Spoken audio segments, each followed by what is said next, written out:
What? There You he got is right there. There he is.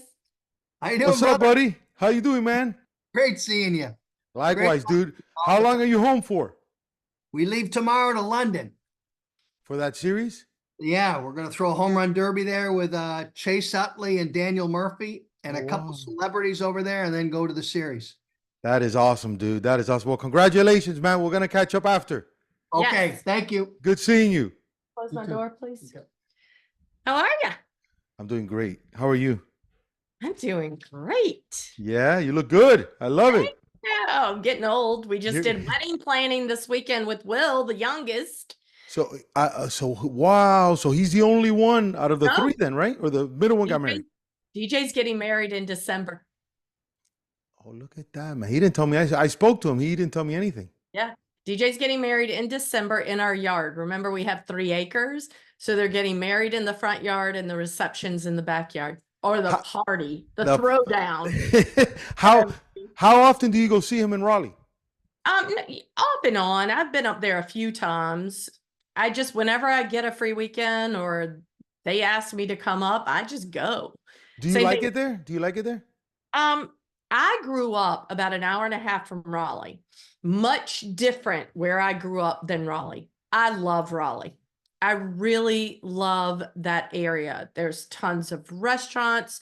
There's diversity. There's a growth mindset in that area. There's Right. so many universities.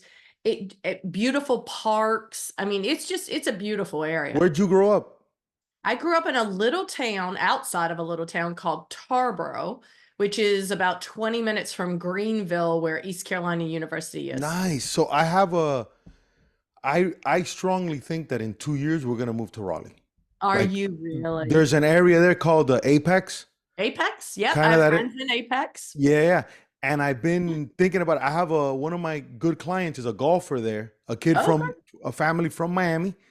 They moved up there and they love it. And I was just there looking, I was there working with him and looking and stuff. And I like it a lot. It's beautiful and it's quieter. You Yeah, know, it's a different. slower pace. It's simple and not in bad ways. These are all things I like about it. It's Yes. just a different, it's different. And it's beautiful because when you're in Raleigh, you're really about 2.5 hours from the beach and 2.5 hours from the deep mountains. Yeah. So it's You're very in the middle of anything you want to do. There are lakes nearby. It's just so many different things to do. I love it. Let's get this going. Let me get this started with you. Here we go. Right. 3, 2, 1, boom. What's up, everybody? It's your coach. Welcome to the #1 positivity podcast on the internet right now, the Coach HP Show. And today I have one of my very good friends, the one and only, the author, Miss Billie Jauss. Miss Billie Jauss, how are you doing today? Talk to me. I am excited to be here with you. It's always a joy to hang out with you. So I'm excited I get to do that. I love it. Is this book number 3 or number 4? Well, it's number 3 and 4 if you look at it because it came out in English and Spanish. Wow. Okay. Let me tell you something that I love already about the book. I love the cover. Who thought of the cover? The publishing house asked me my thoughts of it, and I wanted it to be something that was very community oriented, diverse as we could get it. You know, how could we make it so anybody could look at the cover and go, I could be one of them and I can have healthy relationships like them. So they're like giving high fives and stuff. And it's a positive feeling when you look at the cover. When people look at your history, those that don't know your background, no one's more qualified to talk about baseball than you are. Okay. You pretty much have raised 4 Yes. 4 baseball players, right? 1 professional coach, manager, international guy, everything in the mix, right? Let's start with the #1 thing. When you think of this book, what's the #1 message that pops to your head when you were writing it? When I was writing it, I wanted people to understand how we can build a community with people we may not have chosen to be around. And that unity part of it in community is bringing people together. I feel like we live in such divisive times over so many things that should not divide families, divide friendships, divide races, divide ethnicities. It really is about the unity and how I've done that through my baseball family. And Billy, that's because baseball forces you to do that with the international stuff, with the Latin stuff, with the black athletes, with the beauty of sports, right? Absolutely. For those people that aren't in sports, how did that help you? Because I'm sure growing up, I don't know if your community was diverse and stuff. Definitely, look, my community in Miami is not diverse. We're all Latin here. We don't have no Right. Americans, right? Right. So how did that help you growing up? Yeah. So when I was growing up, I lived in Eastern North Carolina, and honestly, it was divided in white and black, very Southern culture. I didn't know any Latinos. I didn't know any people of a different religion than Christianity. Like, it was so insular of what we lived with and lived in. And not until I went to college was I really, and I traveled a bit, so I knew there were different cultures. It wasn't like it was a shock to me, but I had never lived in different cultures.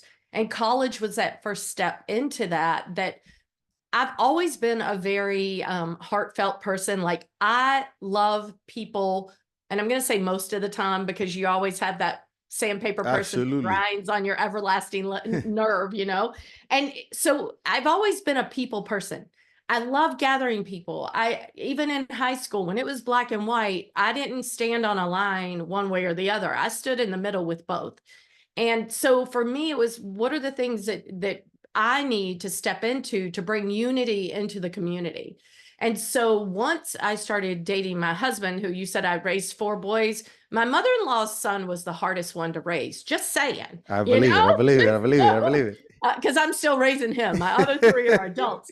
But so when I met David and he was in baseball and we got into professional baseball, it was like a soup.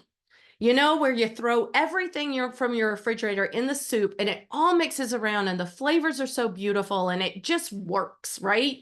And I thought it was going to be this beautiful experience. We're all going to come together. We're all in baseball.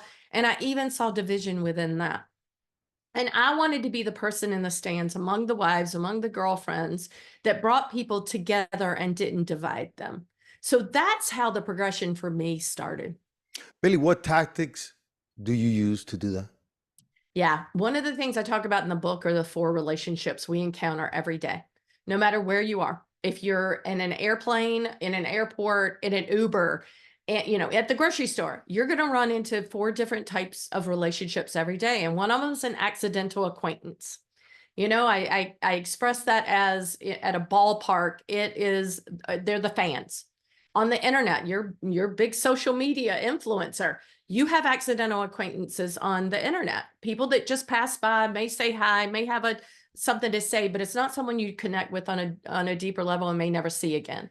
And then there's your social circle. Those are the people that you're around more often, be that me in the ballpark with the ushers and the ticket takers, which they don't take tickets anymore. It's all scan ticket. Right. Or the concession workers, or even the wives and girlfriends of front office or scouts, or whatever. That's my social circle. We're all there for one common purpose, in a sense. Then it moves into our kindred spirits. Those are the people that you see and you're like, hey, I like you. I want to get to know you better. And then your forever family. Your forever family are the people that are going to go to war for you when you don't even know you're in a war. When they know something's different and they know something's up, they're gonna come up to you and point it out, or hug you through it, or stand beside you in unity with you. So every day we're encountering those 4 relationships. And once we understand those 4 types of relationships, it takes a lot of pressure and responsibility off of us, that we have to be the Uber driver's best friend before we get out of the Uber, right? Right. We got to be the guy sitting next to us on the plane's best friend the rest of our lives. We may never see them again. So it takes a lot of responsibility off how you interact with them. There's certain things you can say to your forever family that you would never say to an accidental acquaintance. Right. You're going to share your deeper heart. You're going to share your deeper love, your deeper hurts with them. So once we understand those 4 relationships, I believe we can make better communities because of it. What pushback do you get? Do you ever get any pushback at all with what you do? I get a lot of pushback. You know me. I got a big personality. Yeah. How do you deal with that?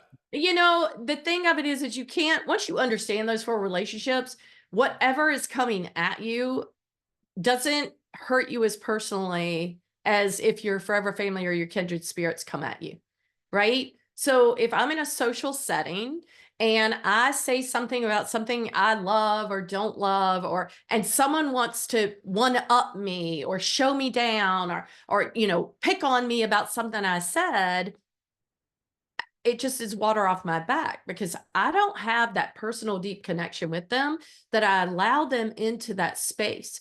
And I think this is all created with very strong boundaries.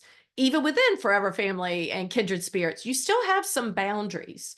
I'm not going to allow my husband to degrade something I'm doing, which he doesn't do, but that's because we have very good boundaries. He knows how he can say something to me that I really need to hear that I don't want to hear. Right. But I don't want my accidental acquaintance or my social circle to speak into my life on those things. So if they say something, I let it roll off my back because I'm not taking it as deeply personal as I am with my small group of girlfriends or my forever family. You have, Billy, one of the best qualities you guys have is something that I admire a lot in a lot of family and a lot of people, which is your belief in faith.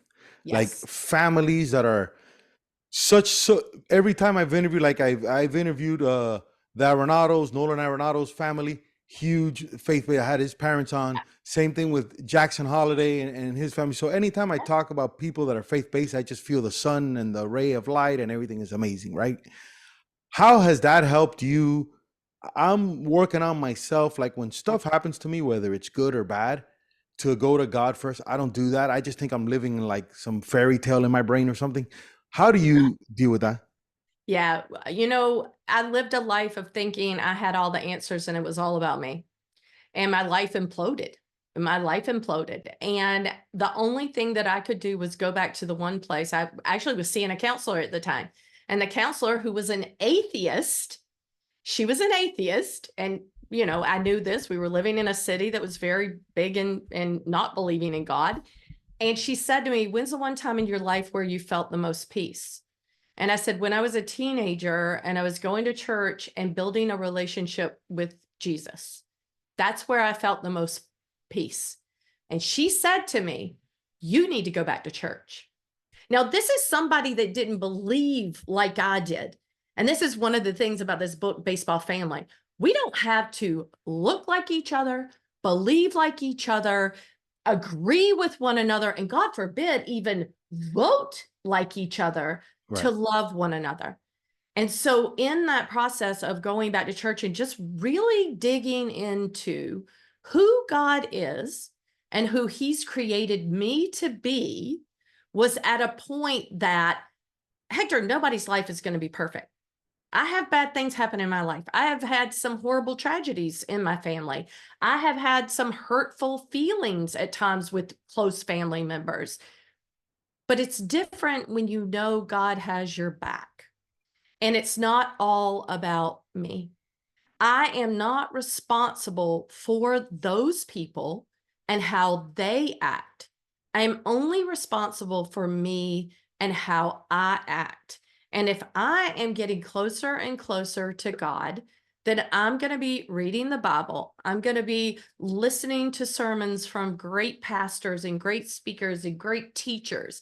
And I'm going to be absorbing that so that everything in me is going to come out in a loving way.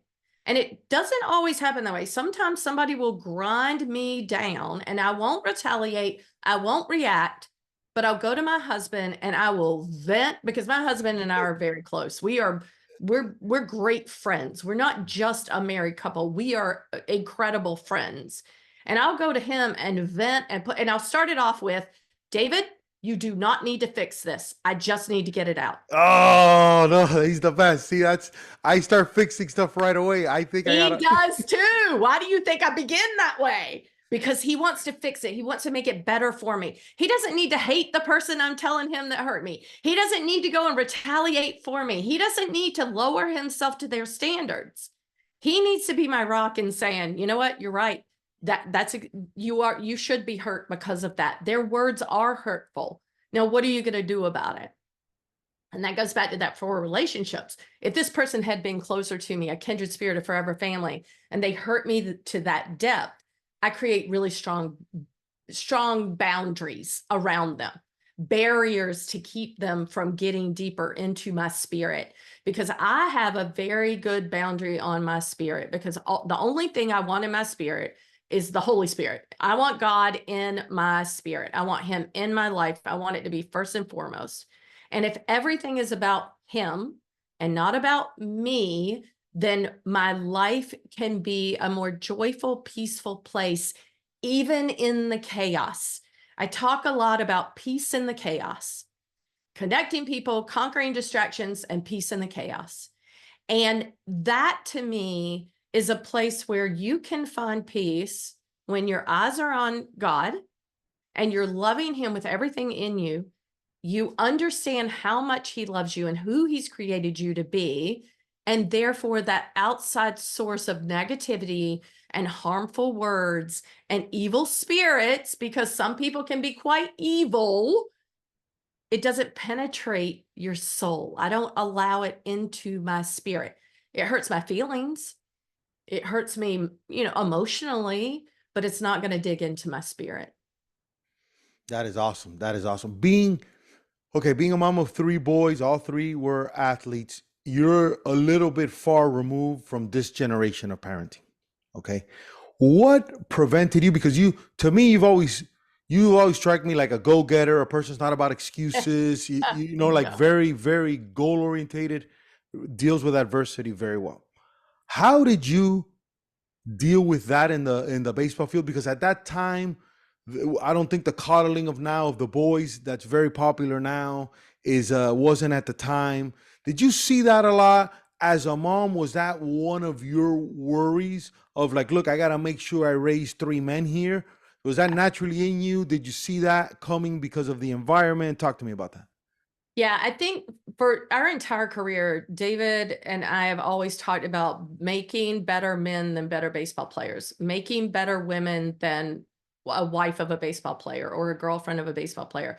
We want to help them see what it means in life to be a better human, be the human that you should be to others. And so for me, when my boys were young, being in professional baseball, Dad wasn't around a whole lot. I had this conversation with a friend over the weekend. It was more about quality time than it was quantity time. We didn't have a lot of time together. So it was me and it was on me. And so I felt like I had to be an even stronger presence as a mother because Dad wasn't around as much. And I wanted my boys to be the best men they could be. I was preparing my boys to be men who would contribute to society, be a good husband and a good father. And at this point, I think all three of them, are they perfect? No. Do they snap at me sometimes? Yes. Do they not like mom interfering in questions? Yes. They're typical men, young men. But I feel like we've done what we needed to do when they were growing up to point them to being better men.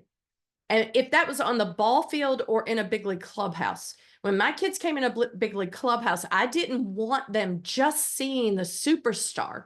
I write about in the book how one time there was a player that my boys came from Little League and they're talking to this player about their Little League game. This is when they were really little. And this baseball player pitcher was a very famous Latino baseball player with a very big team. And my kids would go in and he's talking to them. Well, then John would come out of the area he was cleaning, one of the custodians, and Mr. John, we called him, and Mr. John came out and they blew off this big league player to go to Mr. John because Mr. John had a 5-gallon bucket and he would sit down on, he'd turn it over and he'd sit down on it and he'd be eye to eye. And this player was awesome. Don't get me wrong. Still love him, still in contact with him. He's part of our forever baseball family. But they wanted to talk to Mr. John, the custodian, the guy that was sweeping the floors and cleaning up the trash, just as much as they wanted to talk to that pitcher. And that's what I wanted. I wanted my kids to see no economic level. Do they see color of people? Yes. But is that important to them? No, because everybody's the same to them. Latino, Black, white, Asian, whatever it was in the clubhouse. I wanted them to love each person for who God made them. and how they could interact with that person. And so for my kids, it was purposeful on my part, but I didn't teach it like, well, you need to do this and you need to do that. I emulated it. So as a baseball mom, growing up, our kids weren't coddled as much. My older ones definitely not coddled as much. Will, being the youngest, it was turning a little bit. And it made him angry when he saw, I wasn't allowed to go near the dugout. You don't go near the dugout during a game. Mom or dad, you don't go near the dugout. You don't bring water to the dugout. You don't tie somebody's shoe. You don't have a chair and a fan ready for them when they get off the field, whatever it may be. They had a purpose and a job, and that was their purpose and job. I had a scout say to me one time, Billie, never coach your kids between the lines. And I'm like, tell me what you mean. He goes, don't be coaching them while they're between the lines of dugout to dugout. That's a coach's job. And if you have put your kid on a team, you have to trust that coach for the time that that team's going to be together to take care of your kid between the lines. Now, when you're going home and you're behind that wheel and you're looking straight ahead and those boys are looking straight ahead, that's when your conversations are going to happen. Talk to me about one of those conversations, because let's say they didn't do good. Obviously, Jauss, he's in the bigs. What would you talk about? How would you handle that? Would you wait for them to get home? Would you do it during the car ride? Talk to me about that. I would wait until they ask a question or they said something. And if they said something, one of the quick things that comes to me is our oldest son had signed Division I. He was going to a Division I baseball school. Our middle son went to that school's camp and he didn't play well at all. Charlie peaked when he was probably 12, 13 years old. So he's 17, 18. He had a horrible outing in his camp. He knew he was not going to be going to that school. And he got in the car with me and we're leaving the camp driving and he was crying. He had tears in his eyes and he goes, I messed up today. And I said, why do you think you messed up today? And I'm a questioner. So anytime I have conversations with anybody, I'm always leading with questions. Like, I want to know the deeper part of what they're going. And he goes, I'm not good enough to go to that school. And I said, how's that make you feel? He goes, it sucks. And I'm like, yeah, it really does, doesn't it? So it's in that point of not correcting them, Charlie went through a time where he had the yips, and that he couldn't throw, he was a catcher. He couldn't throw a ball back to the pitcher. Wow. And that's devastating. And he had just come off the yips to go to that camp. It sort of clicked in, but he still wasn't where he had always been. And he knew it. I knew it. There was no reason for me to beat it into him that, yeah, you really sucked today, buddy. That was terrible. I can't believe you did that. No, I wanted him to learn a lesson from it. So what'd you learn today? And he goes, I learned that I really need to figure out what I want my future to be. I would need to figure out, do I want to go to a school where I can play baseball, or do I want to go to a school where I can get an education that would propel me to the future? And it was in that conversation that I could really see him transitioning from the hope of being a Major League Baseball player, which every kid does, Right. the hope of being a D1 catcher, which a lot, not very many kids, but a lot of kids get to do. All of those hopes and dreams were unraveling for him. And it was such a process of seeing him go through it. And all I did was continue to ask questions and validate his feelings. And not in a way of, oh, well, that coach stinks. He doesn't know what he's talking about. That guy's awful. Let's switch teams. Let's go to a different place. Let's prove him wrong. No, let's realize that our kids are not the best baseball players in the world when they're not. And understanding that that's not a bad thing. I had a conversation last week with a mom. Yeah, my kid's just devastated because it doesn't look like he's going to get drafted. Well, probably not, honey. He's going to a D3 school. Their draft has dwindled down to very little. Not all D1 players are getting drafted, right? So the percentage of what's happening has really funneled down to such a small percentage. You've got to be a phenom to get drafted these days. And I said, no, he's probably not. But do you realize how many jobs are in baseball and how he doesn't have to give up baseball?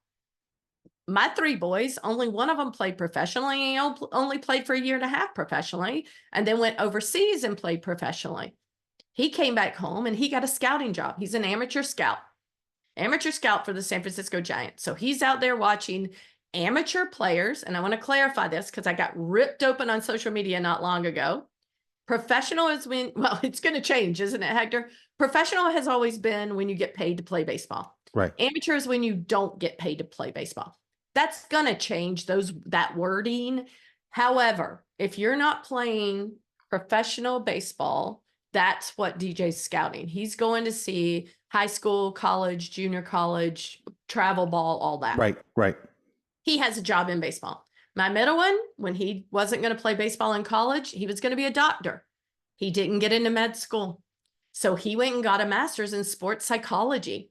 And now he's a mental performance coach with the Arizona Diamondbacks. He reads, writes, and speaks Spanish fluently. So he works deeply with the Latin American population, which is another part of our heart, having done winter ball. And then our baby boy, he went to NYU, New York University, Division III. He pitched there. He got out and he became a college coach. And he's how many years out of college? 5 years out of college. And he is the pitching coach at Penn State that just went to the Big Ten tournament and lost in the championship game. Heck of a year for him, you know? Billie, let me ask you a question. You've been a big league or professional baseball girlfriend / wife for how long now? 37 years. 37 years. Okay, so you have 37 years of experience. I'm old. No, I didn't say, I don't mean that. Every time, to me, every time Jauss is in the big leagues, I'm happy. Every time he's not in the big leagues, I get sad, right? How would you deal with that, right? Because it's not you, it's not happening to you, but it's happening to the person you love. So you almost have to divide your feelings at some point / oh my God, what's happening / hey, I'm here to help you. You know, this is for the better. What have you learned in your ups and downs of that 37-year journey? Yeah, this is where it goes back to faith, Hector. David and I look at baseball as our mission field. This is where God has placed us to love the people that he puts in front of us. And if we're going to do that, we're going to do it wherever God puts us, wherever we are. If that be with a big league team for a year or 9 years or 10 years, or if that be a roving instructor, who is it and what is it that God wants us to do in that time frame? We've never been ones to run after the fame, fortune, and celebrity. Whatever we are confronted with is what we deal with. If that be a great paycheck one year and barely enough the next year, we made a budget for ourselves to live off of. That's what we live off of, no matter what the paycheck says, what's coming in. And I feel like our opportunities since we made that commitment to love those God puts in front of us wherever he puts us, our opportunities have been incredible. And that doesn't mean we've been in the big leagues more than we haven't since we made that commitment. It's more of the interactions that we're having on a daily basis and the impact we're helping make in the lives of these people that we're around has been tremendous. So for me, do I get angry at the guy that fires him? Yeah, sometimes I do. But then I have to bring myself back and go, okay, what's next? Where's God taking us now? What are we going to do? What does he have in the plans and the works for us? You know, in 21, we were with the Mets. He was a bench coach for the Mets, threw in the home run derby. He and Pete Alonso won, right? Great year. We got fired. At the end of the year, we all got fired. A bunch of us got fired. Not all, but we all got fired. And I'm like, all right, what's going to happen now? You know, and he landed a job that's a senior advisor, which we joke about. Back in the day, we used to say senior advisors are being put out to pasture. There ain't nothing about Dave Jauss being put out to pasture. He's always doing something. Right. But because he's able to set a schedule more so now, he's also working with Major League Baseball and doing the Home Run Derby X. He's going and throwing in these incredible home run exhibition things that MLB's doing to bring the idea of baseball to countries that don't have a lot of baseball. We're leaving, you know, the London series, Home Run Derby X at the London series. We were in Mexico City for the Home Run Derby X, Seoul, Korea, Hartford, Connecticut, Albuquerque, New Mexico. Like, we're getting opportunities to be around people that we would have never had the opportunity to be around in the big leagues. Absolutely. He's probably going to go down, probably top 3 home run derby pitchers of all time. Yeah. I'm telling you, that dude Yeah. is amazing. His heat map, man. If you go and look Dave Jouss's heat map up for the Home Run Derby X, it's like a box like this with just spots, man. He's insane. It He's insane. crazy. He's insane. He's insane. The book, Baseball Family, right? Yep, I'll show it to you. That's Baseball There it is. Family. Baseball Family and Baseball Familia in español. There it is. Familia Baseballera. Familia Baseballera. There it is. Yeah. There it is. You, the author, what have you learned? What's different about you, this book versus your first book? Experience. What's different about you, your first podcast and this podcast?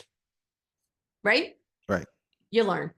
In the writing process, you learn in digging into what other people need rather than what I want to share. I think my first book, it was just, I had a message.